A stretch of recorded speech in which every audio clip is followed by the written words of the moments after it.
Притисок врз судството, а можеби момент на слабост. Вака претседателката на државата Давкова ја квалификува изјавата на Ахмети дадена за телевизија 24, дека ќе излезе на улица и нема да се врати назад, ако го судат неговиот сопартиец Бектеши. Се надева дека дуи по 20 години на власт веќе научиле дека треба да се почитуваат институциите, но и начелото на поделба на власта. Ваквиот говор всушност значи притисок врз судската власт.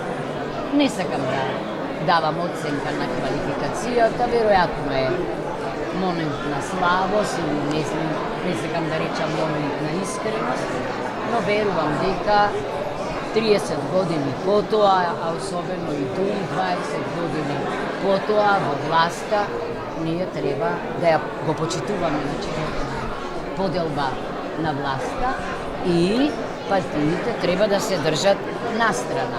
Но не само третата судска власт, и Уставниот суд треба да состави на мир да се врши работата, порача Давкова во пресред на расправата на Законот за јазици. За него дуи протестираа, а најави и нови, доколку сукине како што го толкуваат духот на Охридскиот рамковен договор.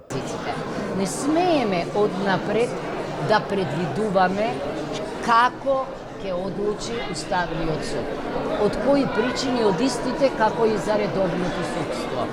Уставниот суд не е дел од редовното судство, ние го нарекуваме четврта власт, но може да има клучна улога во демократските процеси. Ахмети по извесен период политички молк во изјава за телевизија 24 порача дека ќе повика на протести, а ќе ги поддржи семејствата на загинатите во Кочани. Од владата му порача на првиот интегративец да не се крие зад националистичката реторика, од македонската опозиција пак истакнаа партиите да не ја злоупотребуваат трагедијата во Кочани.